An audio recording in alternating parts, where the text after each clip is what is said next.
Très bien. Alors, bien, les Chouat Kol Acholim, Betty Batia Frecha Bat Miriam, et Suzanne Khadida est tombée. Elle est tombée, oui. Et de bonnes nouvelles pour tous. Kol HaYeshuot. Et aussi Leilo Nishmat, mon cousin, Michael Yitzhak Brami Bar Rachel. Amen. Shniftar Rishat Brazé. Amen. Voilà, et une petite annonce qu'on répétera peut-être tout à l'heure parce qu'il n'y a pas grand monde pour l'instant. La semaine prochaine, c'est les élections. Donc il n'y aura pas cours, je pense. Et par contre, le lendemain, il y a une Askara, et c'est Evelyne Lévy qui fait la Askara, d'un de ses frères, et elle a demandé au Rav Benaroche de venir. Donc une grande pointure, le mercredi soir. Donc voilà, ça compensera, je pense. Donc à 19h normalement, le Rav Yoel Benaroche sera là normalement pour une conférence, donc suivi d'un kibout pour la Askara. Voilà, retenez, faites-le savoir. Et Bezrat Hashem, nous aussi, on va le faire informer le Kahal. Et voilà, nous espérons avoir beaucoup de monde. Bezrat Hashem. Également Bezrat Hashem. De bonnes nouvelles, Kol HaYeshuot. Alors on y va. Parashat Kitetse. Kitetse, la milchama aloivecha. Lorsque tu sors en guerre contre aloivecha, traduction, contre tes ennemis. Fait. Quand tu sortiras en guerre contre tes ennemis. On en a beaucoup des ennemis. Malheureusement, oui. Ça ne manque pas. Le peuple juif, il est toujours pas aimé parce que, justement, il est le bon élève qui a accepté la Torah. Et quelque part, ça donne mauvaise conscience à beaucoup de peuples. Et voilà. Donc, Kitetse la milchama aloivecha, lorsque tu sors en guerre contre tes ennemis, Untano Hashem Elohecha beyadecha veshavita shivyo. Et Dieu te le donnera entre tes mains, il te le livrera entre tes mains. Veshavita shivyo, et tu en prendras des captifs. Tu en feras des captifs. Voilà. Au masculin ou au féminin? Captif. Captif. Captif. Shavita shivyo. Tu prendras de ses captifs. Après, on parlera des femmes, mais quand on capture des gens, c'est aussi des esclaves. Des esclaves, des enfants, des...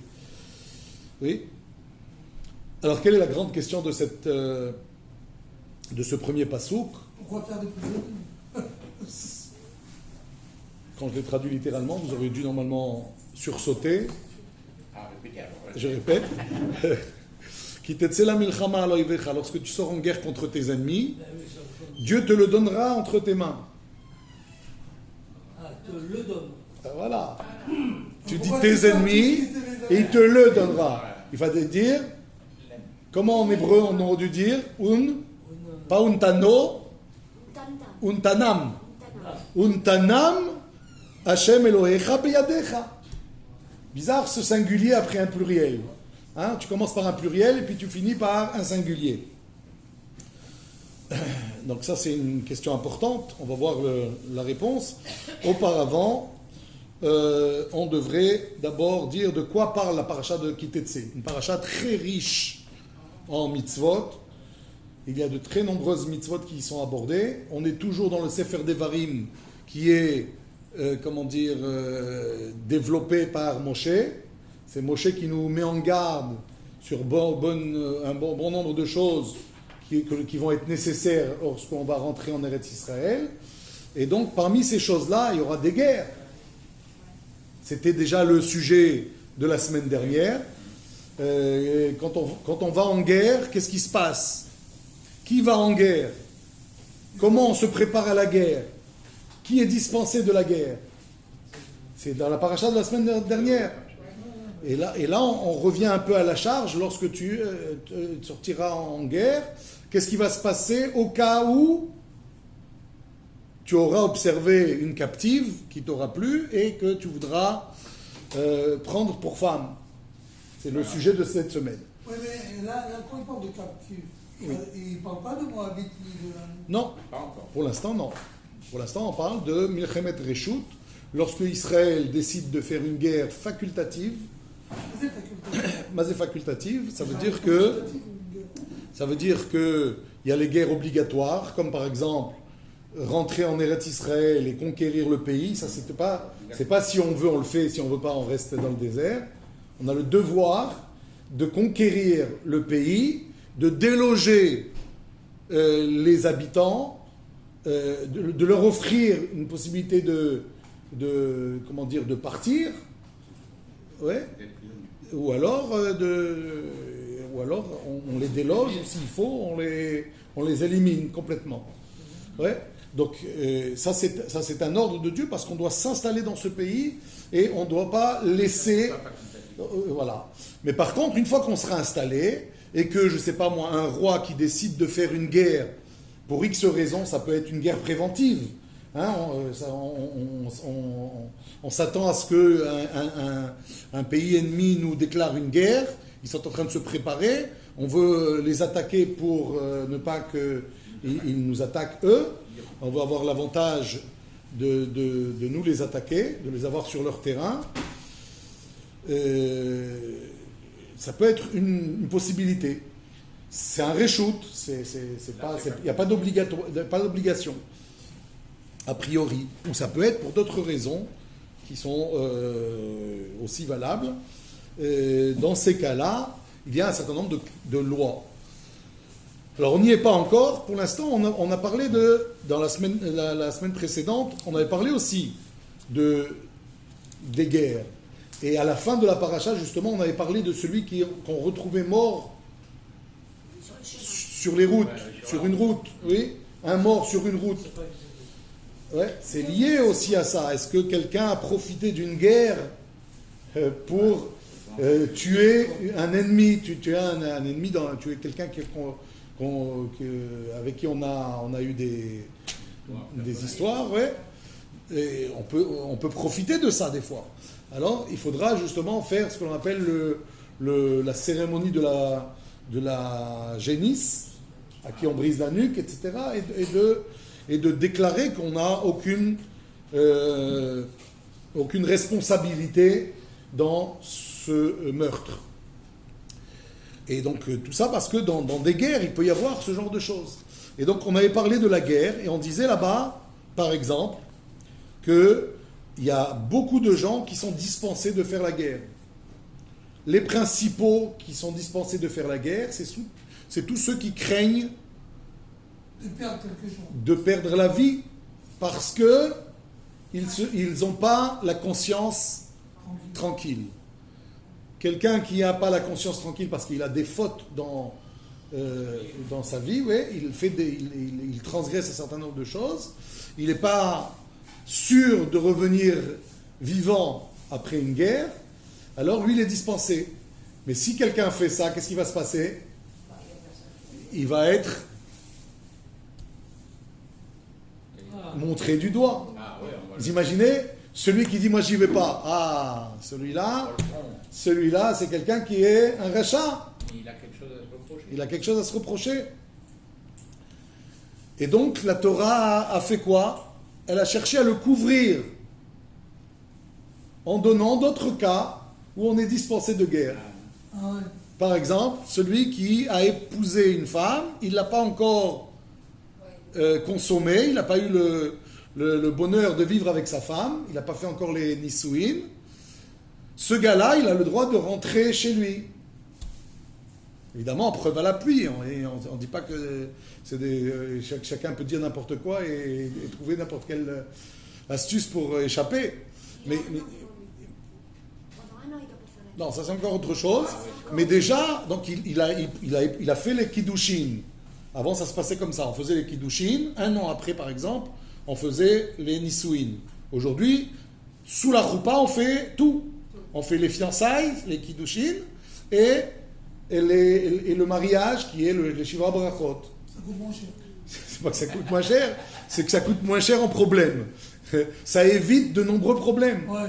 Parce Après, qu'entre les kiddushin et les nisuin, la femme est interdite au monde entier, y compris à son futur.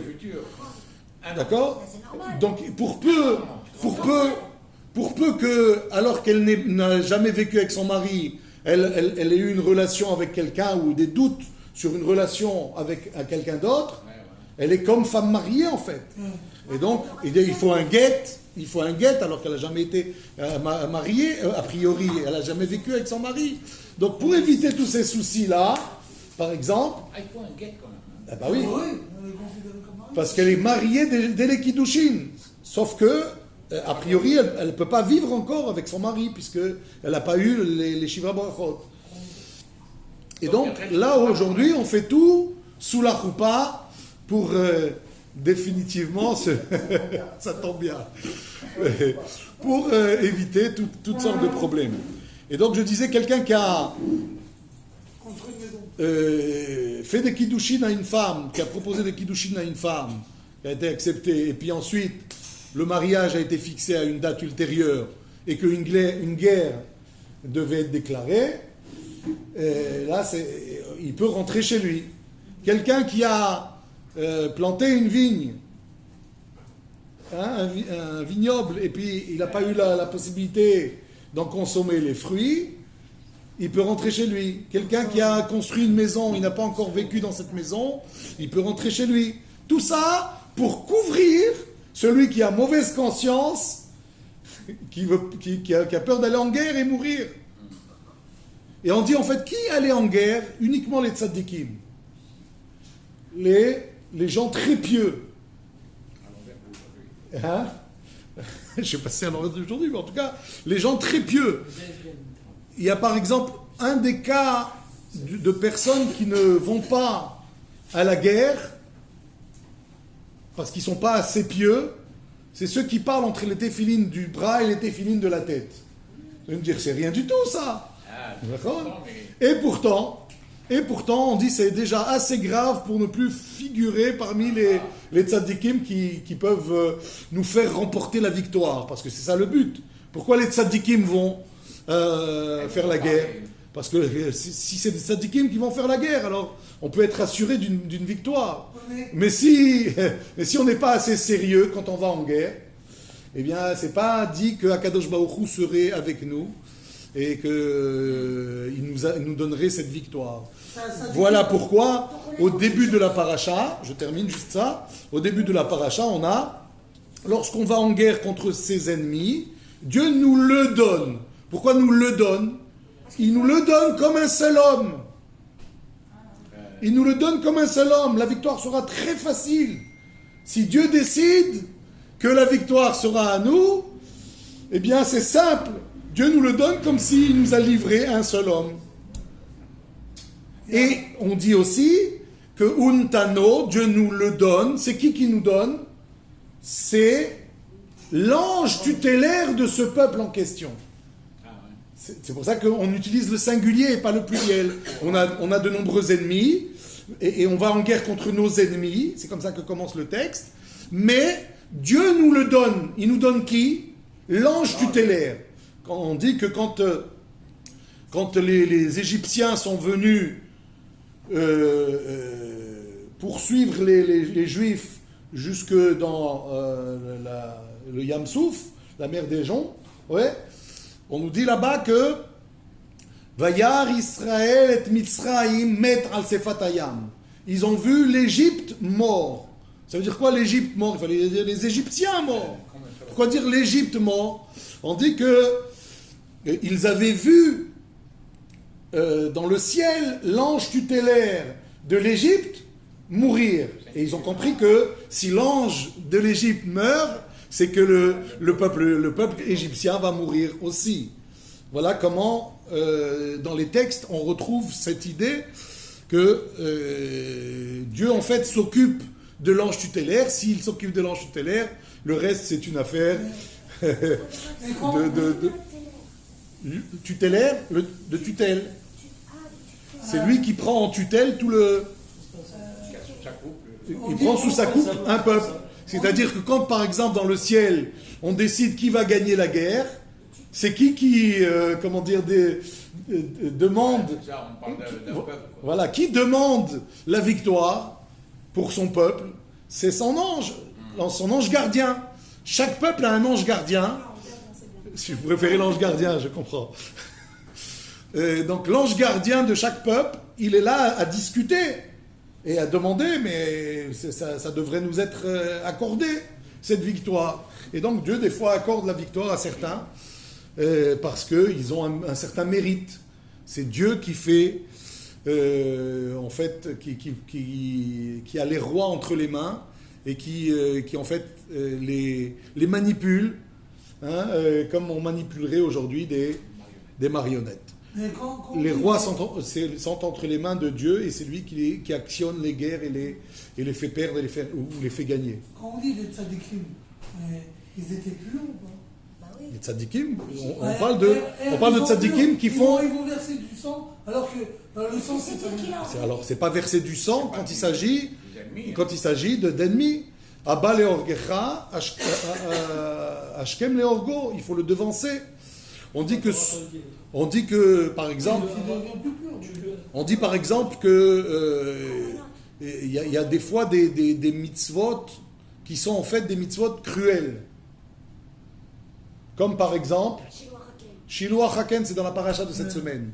Shiloh Haken, c'est prendre la mère oiseau, la renvoyer et prendre les oisillons ou les œufs qu'elle couve. A priori, on dit, mais attends, mais pourquoi tu fais ça?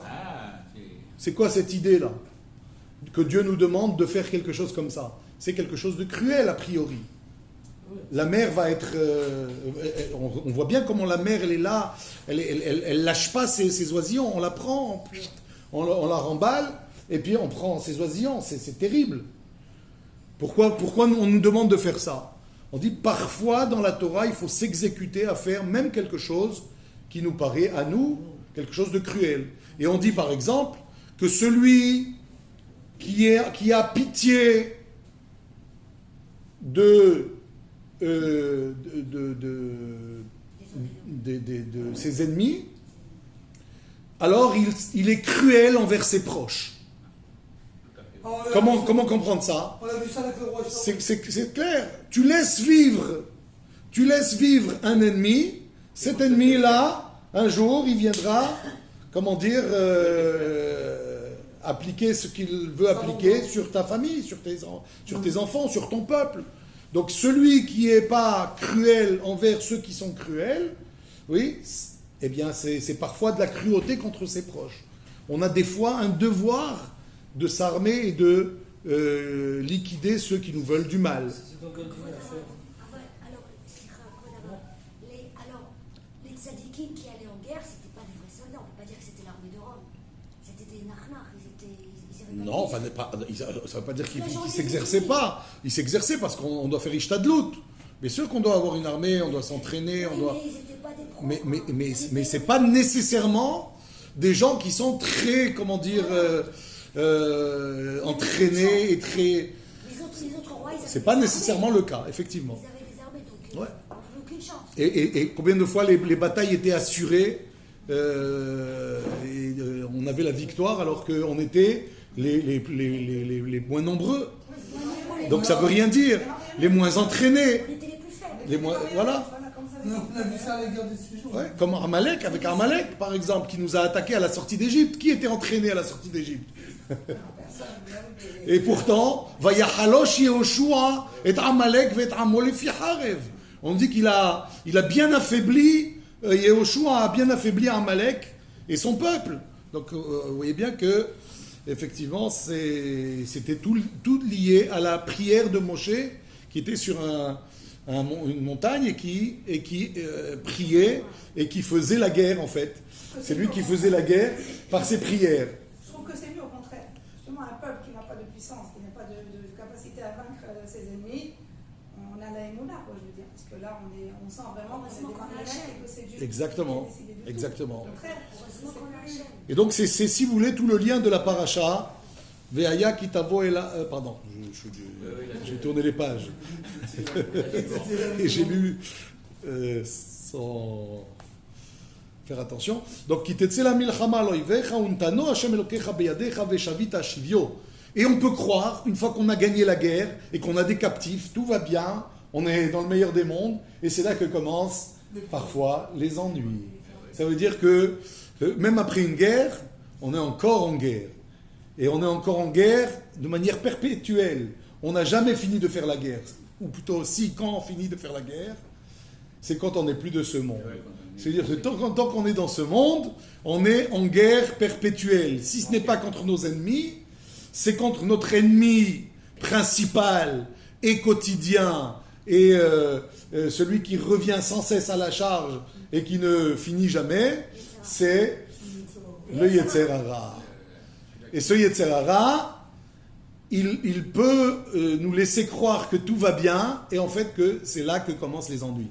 C'est le cas de notre du début de Paracha, où on a gagné la guerre, Dieu nous l'a donné entre les mains, Veshavita Shivyo, on a des captifs, tout va bien, et là commencent les ennuis, Veraita ba Shivya isha eshet yefat Toar. Alors qu'on parle de tzadikim, on vient de dire. On parle de tzadikim, et là, pitrom, soudain, on peut avoir quelqu'un qui va s'éprendre d'une des captives. Yefat Toar. Il l'a vu, il a tout de suite eu le coup de foudre. Yefat Toar, c'est une fille qui a attiré son regard. V'chashakta ba, tu as voulu d'elle. La Torah te dit attention, il y a des règles à respecter. Tu ne peux pas faire tout ce que tu veux, comme tu veux, quand tu veux. D'accord ?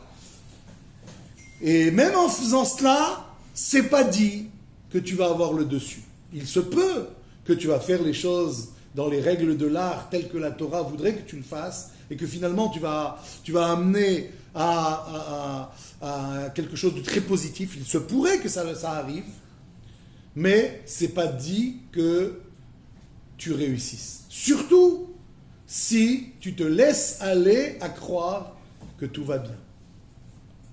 C'est quoi l'histoire ? Tout le monde connaît. C'est donc cette fameuse captive qu'il va prendre chez lui. Chez lui, ça veut dire qu'il est déjà marié. Chez lui, ça veut dire que il va lui faire entamer un processus de conversion. Et à la suite de cette conversion, il va l'épouser. Et puis après, la Torah nous raconte un deuxième paragraphe, une histoire qui a l'air une autre histoire, qui a l'air d'être une autre histoire, mais en fait c'est la suite. Et la suite logique, et en fait l'effet domino de ce que tu viens de commencer, ce processus-là que tu as commencé, il va se poursuivre par encore des ennuis. C'est quoi ? Tu vas avoir deux femmes, ça ressemble un peu à l'histoire précédente, et là tu vas faire, comment tu vas donner un héritage à tes enfants. Sauf que l'aîné va être le fils de la femme que détester. Ça veut dire quoi détester ? C'est possible que quelqu'un il a une femme et il la déteste, a priori ? Non. S'il la déteste, pourquoi il n'a pas divorcé ? Détester, ça ne veut pas dire détester ici, ça veut dire moins aimer. Moins aimer. Où est-ce qu'on trouve ce cas de figure, par exemple ? Rachel et Léa. La Torah l'appelle Léa, Sénoua. Et on ne peut pas soupçonner que Yaakov ait pris en haine Léa. On ne peut pas le soupçonner. Tellement c'était un tzaddik, Yaakov. Et on le voit bien par ailleurs. Il va la garder comme femme, il aurait pu la divorcer. Et à la fin, il va la garder, il va lui donner le kavod qui lui est dû. Mais seulement la Torah l'appelle quand même Sénoua. Pourquoi elle l'appelle Sénoua ? Parce qu'il l'aimait, Rachel. Et donc ça suffit déjà pour dire qu'elle est la moins aimée. Ça suffit déjà pour dire qu'elle se sent Sénoua. C'est terrible quand une femme, elle sent qu'elle n'a pas cette priorité qu'elle cherche. Eh bien ça suffit déjà pour dire que c'est Sénoua. et que l'homme peut vouloir faire une préférence entre son fils qui est le fils de la bien-aimée plutôt que la seconde. Mais alors, une fois qu'il y a ça, la Torah lui dit attention, là aussi tu peux pas jouer le jeu que tu veux. Tu peux pas donner priorité. Est-ce que Yaakov va donner la priorité à quelqu'un d'autre? Non. A priori oui, mais en fait, on va le voir à la fin, il va dire Réhouven, à sa mort, il va dire Réhouven Bechori Ata, tu es mon aîné. Donc ça veut dire qu'il y a un autre aîné, effectivement Yosef, qui va avoir une double part, mais il n'empêche que Yaakov va dire tu es mon aîné. Et il ne le dira pas à Yosef. Donc si vous voulez, il y a de quoi approfondir sur cette question par rapport à Yaakov. Mais la suite logique... L'un n'empêche pas l'autre, moi je dis. L'un n'empêche pas l'autre, effectivement, oui, mais je ne veux pas rentrer dans ça parce que là, on serait dans un autre cours. Mais c'est vrai que c'est une question professionnelle. Et alors, à la suite logique de ça, ça va être quoi? C'est qu'il va y avoir un problème d'éducation. Et ce problème d'éducation, il va ressurgir sur le comportement des enfants.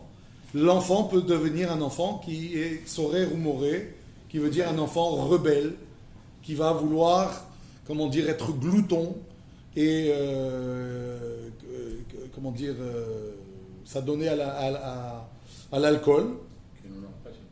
Et le pire, il est sorère ou moré, c'est qu'il entraîne d'autres avec lui, dans son sillon, dans son sillage. Oui. Plutôt. Oui. Et donc la Torah va nous dire voilà ce qui va arriver. C'est comme un enfant qui est drogué, ouais, et qui va bien sûr faire des ravages. Alors la Torah nous fait comprendre que parfois on peut entamer des processus où on ne voit pas quel mal il y a à telle ou telle chose, telle ou telle décision dans sa vie, mais on se rend compte, Bassof, comment il y a un impact auquel on n'avait pas du tout possibilité de se projeter, de penser que ça allait un jour arriver. Eh bien, pour ne pas que ça arrive, la Torah elle nous met en garde, elle nous dit « Kitetse la milchama ». Il faut sortir en guerre. Toute notre vie, on doit être à l'initiative de combattre le Yetzer Hara. Si on ne combat pas le Yetzer Hara, voilà ce qui risque de nous arriver. Ça commence par quelque chose qui a l'air bénin, et finalement on se rend compte que c'est toute une histoire. Jusqu'où ça va aller, on ne sait pas jusqu'où ça va s'arrêter. Le Yetzer Hara, il commence sans qu'on s'en aperçoive, et puis finalement il prend une place énorme et on ne sait plus comment revenir en arrière. On n'a pas interdit carrément de prendre des femmes captives. Parce que la vie, elle est faite ainsi. La vie, elle est faite ainsi que parfois, la Torah, elle te donne l'impression que y a quelque chose qui est permis, parce que ça ressemble à la vie. La vie, elle est comme ça. C'est le libre arbitre. Le libre arbitre, c'est de te donner la possibilité de croire qu'il n'y a rien de mal à ceci, à cela. Non, il a une solution. Là. On lui donne la solution. Quand on dit ne pas manger taref, on mange cachère, c'est cachère. Il n'y a pas de solution pour remplacer. Cachère, c'est cachère. Ici, on te dit, si jamais tu as le coup de foudre d'une femme, voilà la solution. Tu comprends? Pourquoi on n'a pas interdit carrément? Comme aujourd'hui, un homme marié, il n'a pas le droit d'aller voir ailleurs. Parce qu'à l'époque, c'était courant. Ok, et point barre, on s'abstient à ça. Alors, là, on te donne une solution, c'est-à-dire, voilà, tu peux la raser, l'habiller autrement, et après, c'est bon, ça deviendra ta femme, etc., etc., pour les enfants, voilà, au cas où tu as un enfant avec celle-là. Alors deux pistes. La solution. Deux pistes pour répondre à ta question. Première piste, c'est dire que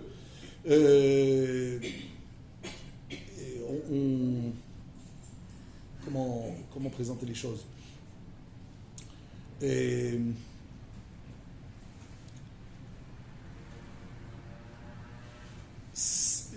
on a dit que la Torah, elle te donne à faire la guerre. Et dans une guerre, oui, on sait généralement comment les gens se comportent. Nous, on a l'impression comme ça, quand on lit ce texte, on a l'impression, c'est une guerre, c'est rapide, c'est machin. On ne sait pas comment ça va durer, combien ça va durer une guerre, dans quelle situation tu vas te retrouver. Et il y a un Yetzer Hara qui est là. Qu'est-ce qu'on fait avec ce Yetzer Hara? En temps de guerre, il y a des atrocités qui sont faites. La Torah, elle vient, elle dit, je ne peux pas tout interdire. Parce que si je t'interdis tout, qu'est-ce qui va se passer? Tu vas dire, tant pis, puisque même si c'est interdit, je le fais quand même. Il y a des choses sur lesquelles on ne peut pas lutter. Mais la Torah, elle te dit, si je te donne un cadre et que tu le respectes à la lettre, ce cadre-là, il peut t'aider à arriver à surmonter ce Yetzer Hara que tu avais. Mais il faut le suivre. Pour peu que tu dévies un temps soit peu de ce cadre, tu peux arriver à faire quelque chose de contraire. Ça, c'est une première option. Deuxième option, c'est une partie, on va dire, un peu plus profonde de ce que c'est que cette histoire de captive. On dit que dans la captive, c'est parce que il y a ce que l'on appelle des nitzotzot, il y a des âmes perdues qui sont, bonnes à reprendre dans le giron du peuple juif. Il y a des âmes comme par exemple Ruth. Ruth, c'est une âme qui était à l'extérieur et que quand on l'a fait rentrer, regarde le produit que ça a donné. David Amelech et tous les rois qui vont suivre, c'est les rois issus de David. Donc ça veut dire quoi? Ça veut dire que il y a parfois de bonnes âmes que la Torah dit, c'est des âmes qui sont, qui correspondent au peuple juif et qui se sont perdues. Ces âmes-là, elles ont la possibilité de revenir. Comment? Voilà un cas de figure où ça peut revenir. Alors évidemment, comme c'est des tzadikim qui font la guerre, il se peut que parmi ces tzadikim, il y a un tzadik qui va faire les choses au mieux et ça va se passer correctement, comme ça s'est passé parfois. Donc, sous ces deux possibilités, on peut comprendre pourquoi la Torah, des fois, elle dit non, et des fois, la Torah, elle dit il y a une possibilité, mais il faut quand même suivre ce que la Torah te dit. Suivre à la lettre. Quand je dis à la lettre, c'est comme on va voir pour tout le reste de la paracha. Dans toutes les mitzvot que l'on va dire, il faut, par exemple, savoir être unis entre nous. Parce que si on n'est pas unis, c'est sûr que l'ennemi va nous gagner. C'est sûr que l'ennemi va rentrer toute l'idolâtrie chez nous. Qu'est-ce qui fait que Amalek a pu nous attaquer? Oui, mais justement, en envoyant les femmes prostituées. Okay? Les femmes prostituées. Amalek. Non, Amalek c'est pas là-bas. Amalek c'est avant. C'est après la sortie d'Égypte. Après la sortie d'Égypte, avant qu'on reçoive la Torah même. Avant qu'on reçoive la Torah, Amalek nous a attaqués. Comment c'est possible qu'il ait pu nous attaquer alors qu'on est sorti glorieux de l'Égypte? Que tous les peuples étaient, tremblants devant l'avancée des Juifs. Comment ça se fait que Amalek, ce petit peuple qui vient de je ne sais pas où, il vient et puis il se permet d'attaquer ce peuple glorieux qui sort d'Égypte? Comment c'est possible? On dit Asher karcha baderech Zachor et Asher asa lecha Amalek. Souviens-toi de ce que t'a fait Amalek. Question. Ce que m'a fait Amalek, il m'a fait ça à moi. La Torah leur a dû dire, souviens-toi de ce que vous a fait Amalek. Pourquoi ce que t'as fait? Pourquoi dire ça au singulier? Pas dire ça au pluriel. Bien sûr, on peut dire, parce qu'on dit le peuple. Mais tu n'es pas obligé de dire le peuple. Tu peux dire ce que tu veux. Si la Torah elle décide de dire des fois le pluriel, elle dit des fois le pluriel. Pourquoi la Torah a décidé de marquer le singulier ici? C'est pour dire, c'est parce qu'on était des singuliers. À un moment donné, on était chacun pour soi. À quel moment on était chacun pour soi? Quand on a quitté la mer des joncs. On était en train de ramasser tous les trésors des Égyptiens, toutes les richesses des Égyptiens, on était en train de ramasser, chacun pour soi. Plus t'en ramasses et plus t'es riche. Il a fallu que Moshe leur dise, oh, ça suffit maintenant, on s'en va. On peut rester encore là des années si vous continuez à chercher vos pierres, etc.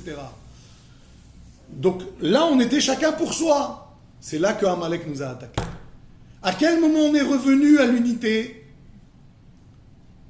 Au moment où on arrive au pied du Har Sinaï. Keish echad belev echad. Et là-bas, la Torah utilise le singulier à nouveau. Alors que dans d'autres endroits, elle utilise le pluriel. La Torah dit Vaïchan Sham Israël Tachatar, ou Negedar plutôt. Ouais, le peuple juif a campé. Pourquoi tu dis a campé? Quand tu aurais pu utiliser le pluriel pour dire que là-bas, c'était Keish Echad Belev Echad. Quand ils ont quitté la mer des joncs, là-bas c'est marqué au pluriel.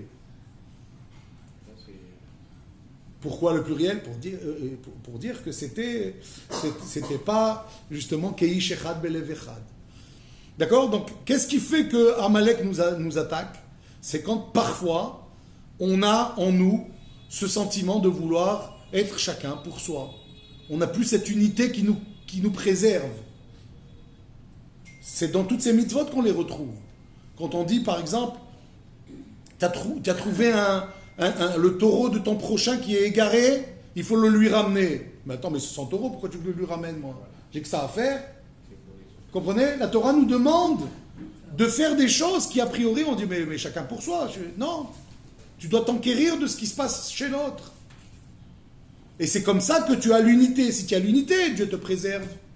C'est ça qui t'aide, c'est la milchama loivecha. Il faut sortir comme un seul homme. Mais la grande question, c'est Dieu quand même, il paye cher le libre arbitre des hommes. Il paye cher. Il paye très très cher. Bien sûr, il paye cher. Il paye cher parce qu'entre guillemets, on lui crache à la figure, comme on dit. Ouais, c'est ça. Ça veut dire on fait ce qu'on veut. C'est ça. Donc, mais Dieu... Le fait d'avoir donné le libre arbitre pour pouvoir faire tchouva, il paye un prix. Mais s'il ne nous donne pas le libre arbitre, alors ça veut dire qu'on serait des anges. Mais des anges, il en a déjà. Qu'est-ce qu'il voulait Dieu? Il voulait quelque chose de mieux que les anges. On aurait été ses serviteurs. C'est pour ça que nous, on est mieux. Mais on est mieux si on ne descend pas comme l'animal. C'est-à-dire on est mi-ange, mi-animal. Ouais, mais si on sait... Mi-ange, mi-animal, tu peux t'élever au-dessus de l'ange, tu peux être plus bas que l'animal. Ouais, mais si on est ses serviteurs, on ne peut pas bouger. Donc, on n'a pas besoin de libre arbitre. Si on est ses serviteurs, ça veut dire qu'on ne peut pas bouger. Ça veut dire non. qu'on avait le libre arbitre, Non, on aurait pu choisir le mal et on a choisi le bien. Non, c'est-à-dire que s'il nous enlève le libre arbitre dans le sens du mal, on reste que dans le bien, donc on servirait Dieu, donc on ne serait pas un ange. Le libre arbitre, S'il n'y avait pas de libre arbitre, on serait comme des anges. si tu enlèves le mal, il n'y a plus de libre arbitre. On est programmé. Si on est programmé, on n'a aucun mérite. On est comme des anges. Les anges, il en a plein. Mais Dieu s'est lancé un défi en quelque sorte. D'ailleurs, avant de le créer, l'homme, on s'est posé la question, est-ce que ça vaut le coup de le créer, l'homme? Et la réponse, elle était non. Il y a plus de chances qu'il ne relève pas le défi plutôt qu'il le relève. Mais Dieu a donné la chance à l'homme de relever le défi. Alors, est-ce que ça peut réussir? Avec le peuple juif, ça devrait, a priori. Pendant X temps, pendant X générations, c'était pas les juifs, pour montrer que tout le monde est capable de le faire. On va donner la possibilité à tout le monde. Adam jusqu'à Noach, Noach jusqu'à Abraham. S'il y a un peuple qui veut prendre sur lui de relever le défi, qu'il le fasse. Mais ça n'a pas eu lieu. Si ce n'est que Abraham, c'est de lui que a commencé ce qu'il fallait commencer pour que le peuple juif relève ce défi en prenant la Torah. Et est-ce que ça a un coût? Bien sûr, ça a un coût. Maintenant, donc on a dit il faut de l'unité, il faut de la foi en Akadosh Baruch Hu pour gagner la guerre. La guerre, elle n'est pas assurée si on n'a pas la foi en Akadosh Baruch Hu. Donc c'est dans ces mitzvot que l'on trouve. Vous voyez, par exemple, quand on nous dit fais ce qui est cruel. On nous dit prends la mère, oiseau, et renvoie-la pour prendre ses petits. Ah oui, mais non, moi je veux pas. Mais tu désobéis à Dieu. C'est-à-dire que tu n'as pas confiance en Dieu. C'est-à-dire que tu ne lui fais pas une confiance totale. Dieu te demande de le faire, et toi tu dis non, moi je sais mieux que Dieu si cette chose-là est à faire ou pas. Donc tu ne fais pas confiance. Donc tu peux pas avoir l'assurance que Dieu sera avec toi au moment des guerres. Comprenez, c'est quoi c'est la milchama? La milchama, aller en guerre. Aller en guerre, c'est faire une confiance totale en Akadosh Baruch Hu. Vous savez que dans la Torah, il y a deux mitzvot où il est question de salaire. On a le droit à un salaire si on les accomplit. C'est lesquels ces mitzvot? Le respect des parents et le renvoi de la mère oiseau pour prendre les petits. C'est marqué, tu auras une belle vie et tu auras le monde futur pour les deux choses. On dit c'est quoi? Tu me compares ce qui est incomparable a priori. Il y a une mitzvah extrêmement difficile, le respect des parents, et une mitzvah extrêmement facile,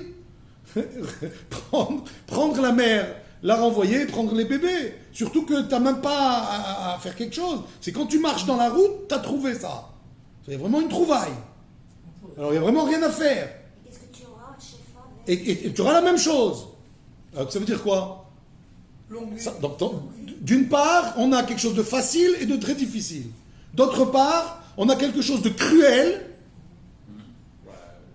Et on a quelque chose qui est naturel. C'est naturel d'aimer ses parents et de les servir et de les aider, etc. Et pourtant, la Torah nous dit, en faisant ça, en faisant confiance à Akadosh Baruch Hu, en le faisant comme Dieu demande. Parce que c'est facile de dire j'aime mes parents quand ils sont gentils. Mais je veux pas aller voir mes parents parce qu'ils ne me méritent pas. Ça, la Torah ne te dit pas. Tu as le droit de faire ça. Et si on laisse le libre choix à l'homme de dire je respecte mes parents parce que c'est normal. Oui, mais c'est normal quand tu as eu des bons parents. Et il te dit mais quand j'ai eu des mauvais parents, je ne suis pas obligé de les honorer. La Torah te dit non, tu dois les honorer. Donc ça veut dire servir Dieu, c'est pas faire ce qui nous semble logique. C'est faire ce que Dieu te demande à la lettre. Sa logique à lui. Selon sa logique à lui. Être fidèle, être discipliné, c'est ça, avoir la foi en Akadosh Baruch Hu. Et c'est seulement si tu appliques ces lois comme il se doit que Dieu sera avec toi. Donc il faut de l'unité, il faut de la foi.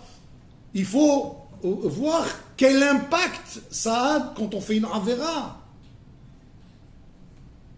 Tu vas prendre une femme, tu vas l'introduire chez toi, tu vas faire de la peine à ta femme. Qu'est-ce qui va se passer après?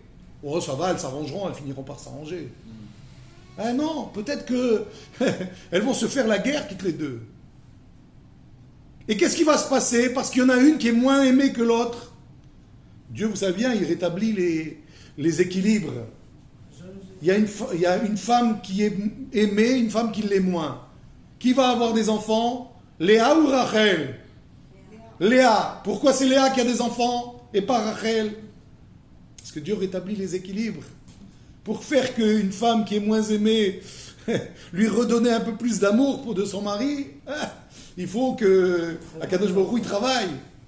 Et il travaille dur à cela. Donc là aussi, il va y avoir ce cas de figure. Tu vas avoir, après, un doute. À qui je donne l'héritage, la double part? Et ensuite, qu'est-ce qui va se passer? Les enfants, l'éducation, qu'est-ce qu'ils vont devenir? Vous comprenez? C'est tout ça, l'impact de nos avérotes. C'était le message, entre autres, hein, la transgression. Ah, oui. C'est un écran qui nous sépare d'Akadosh Baruch Hu. Est-ce qu'on est conscient de ça au moment où on fait la Avera?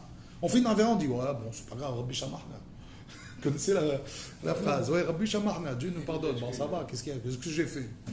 Mais tu te rends pas compte, l'effet domino, l'impact. Vous comprenez?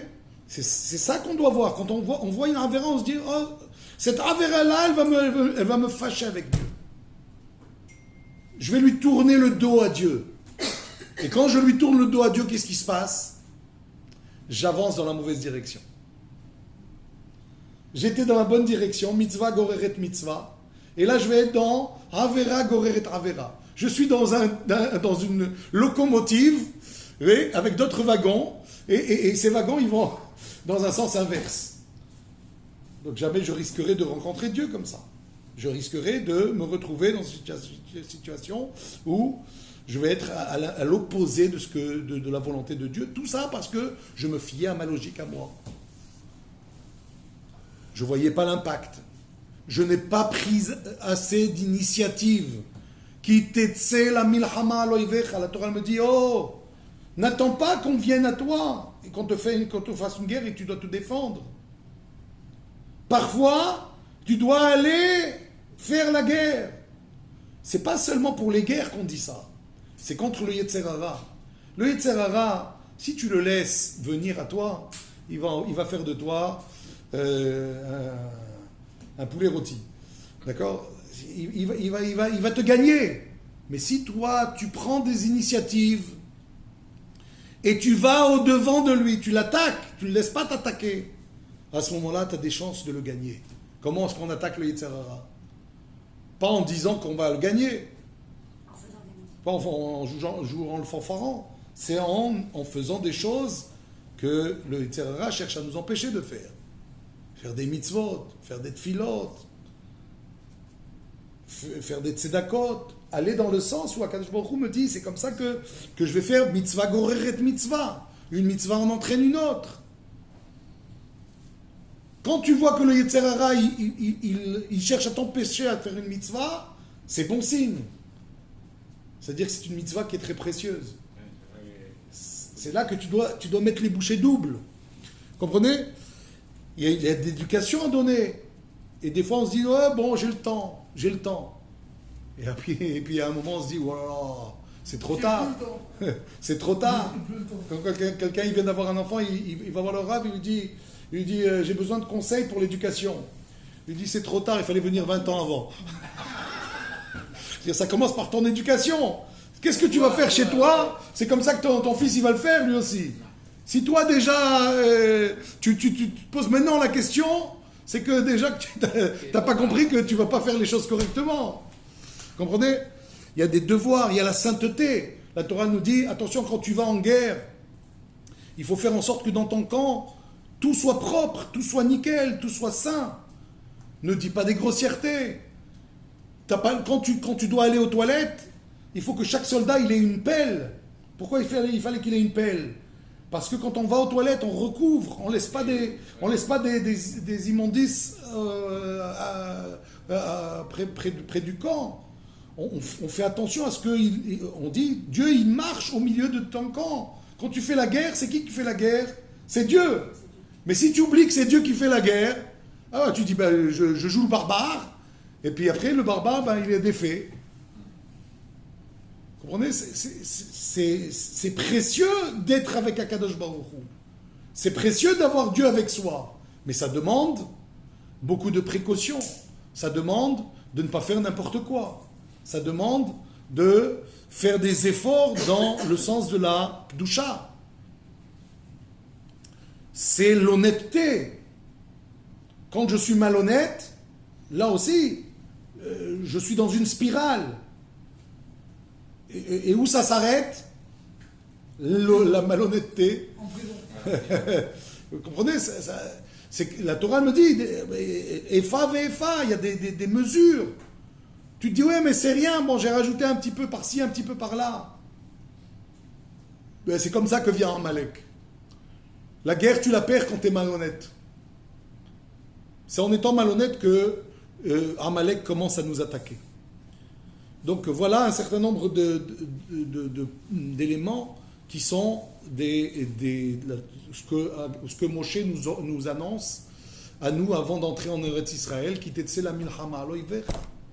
Quand tu sors en guerre, il ne cherche pas à nous parler seulement de la guerre que l'on aura à faire, mais de la guerre au moment où on sera installé. Quand on sera installé, est-ce qu'il y aura de l'idolâtrie dans le pays? On va lutter. Ça va pas se faire du jour au lendemain, l'idolâtrie. Mais petit à petit, l'oiseau fait son nid. Et c'est comme ça que, au fur et à mesure, ça a pris des centaines d'années, 200, 300, 400 ans, pour que après ce peuple extraordinaire qui sortait du désert avec toute la Torah et avec toutes ces valeurs, il va s'installer, il va y avoir des moments où on va tomber dans l'histoire juive.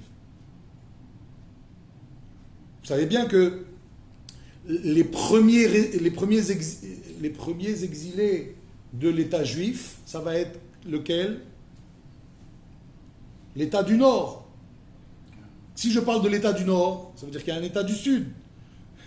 Si je dis donc qu'il y a deux États, donc ça veut dire qu'il y a eu une scission.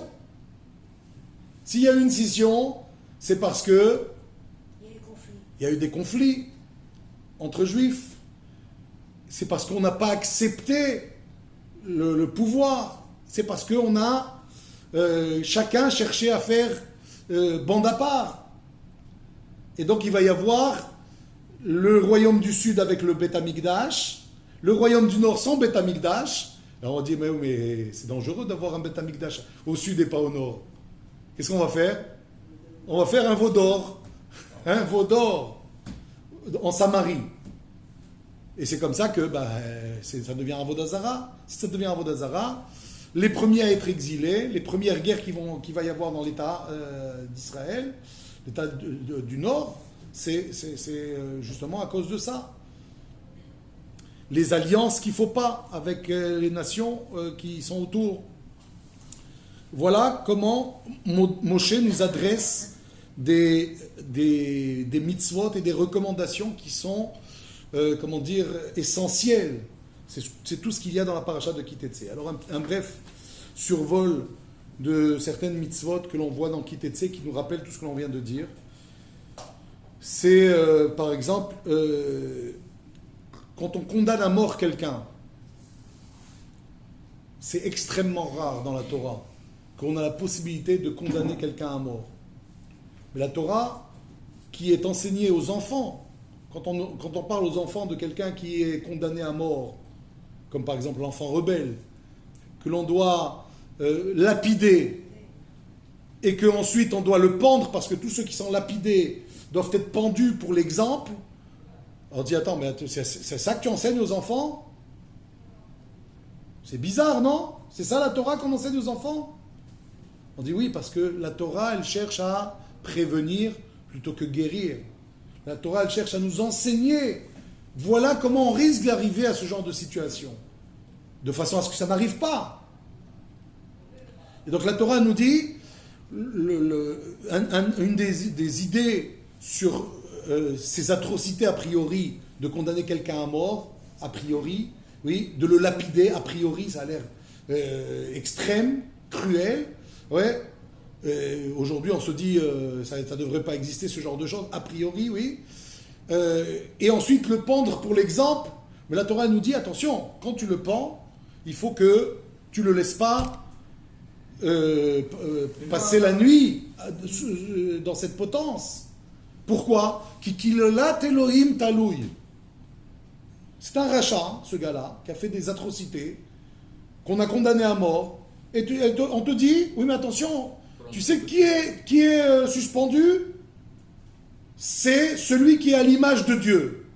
Ah bon, ce rachat, tu l'appelles à l'image de Dieu? Ben oui, il ne faut pas perdre sa sensibilité. C'est pas parce qu'on a appliqué une loi qui est presque inapplicable, mais la Torah, elle vient, elle t'enseigne simplement. apprends ce qui pourrait arriver pour que ça n'arrive pas. Et combien même ça devrait arriver, tu devrais pas te laisser aller à te dire, puisque c'est un rachat, je dois oublier que c'est quelqu'un qui est à l'image de Dieu. La Torah te dit, tu dois l'enterrer. C'est de là qu'on apprend que quand quelqu'un décède, on doit au plus vite l'enterrer. De ce passage-là, où on nous dit que le condamné à mort, que pour l'exemple on laisse suspendre sur une potence, celui-là, on doit l'enterrer le jour même.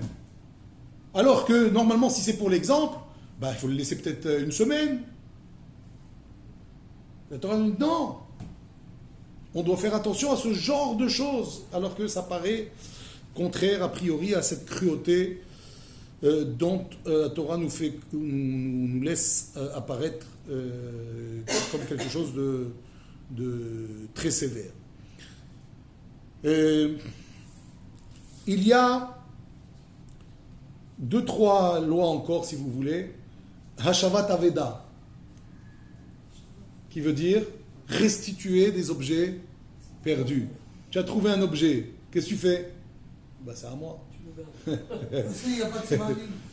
Vous comprenez? Il y a des fois des objets trouvés, mais il y a des objets volés aussi. Oui, et des objets qu'on ne retrouve pas. Et souvent, des objets perdus qui sont pris. Qui va les restituer? Est-ce que je vais m'occuper, moi, de restituer? La Torah elle m'ordonne de restituer. Comment on restitue? Il y a des simanim, par exemple, à donner. Quand j'ai trouvé une montre, par exemple, à la synagogue, je dois mettre une annonce. On a trouvé une montre, le propriétaire est prié de se manifester. Et quand il vient le propriétaire, il doit dire, c'est une montre à aiguille, c'est une montre argent, c'est une montre qui est cadran carré, cadran rond. Ouais, il doit donner des simanim. Et on dit, c'est bon, c'est à toi, tu peux le reprendre. Bon, là-bas, on parle par exemple, pas d'objets nécessairement, mais d'animaux perdus. Quand l'animal de ton prochain a été perdu, tu dois le lui ramener.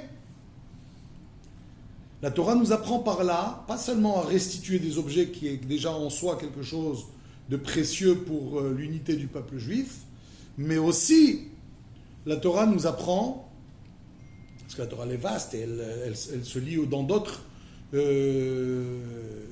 lectures, comme l'analyse, etc. Ouais. Qu'est-ce qu'on apprend de là?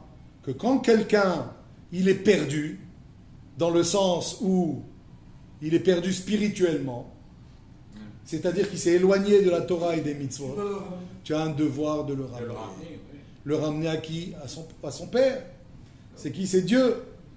Dieu attend de nous qu'on lui ramène ses brebis égarées. Voilà pourquoi la Torah utilise cette image de brebis, entre autres. Et Tseyon Iddachim.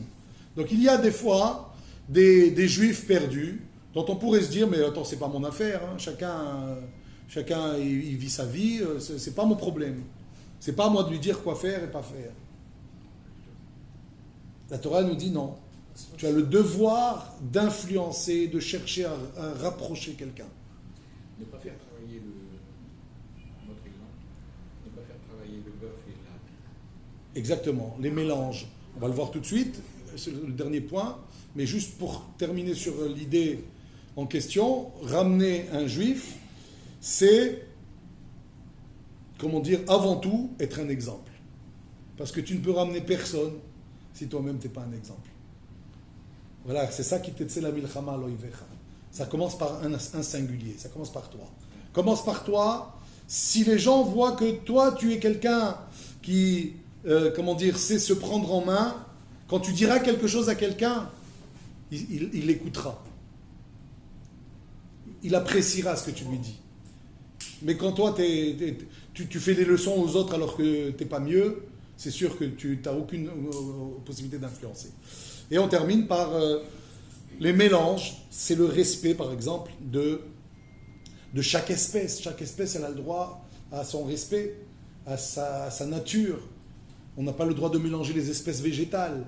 On n'a pas le droit de faire travailler deux espèces animales qui n'ont pas le même force, la même façon de se nourrir, etc. Donc c'est la sensibilité vis-à-vis des animaux aussi. Vous voyez, dans la Torah elle nous apprend, si vous voulez, à respecter un bon nombre de domaines pour que l'on puisse être à la hauteur, comment dire, de relever le défi que Akadosh Baruch Hu nous demande de lui faire confiance et de suivre, comment dire, ces lois. C'est comme ça que pendant toute notre vie, on est d'une part, comment dire, poussé à respecter la Torah, et d'autre part, parce qu'il y a le libre arbitre, il y a quelqu'un qui vient nous empêcher de tourner en rond, de nous empêcher d'avancer, et c'est ça qui fait qu'on doit lutter. Et pour lutter, il faut la force de la Torah, il faut la force des mitzvot, il faut la force des prières, il faut la force de l'unité. Et quand on a tout ça, a priori, ça devrait pouvoir être sur les rails. À mon avis, tu n'as pas besoin de tout ça, tu as besoin juste de la foi.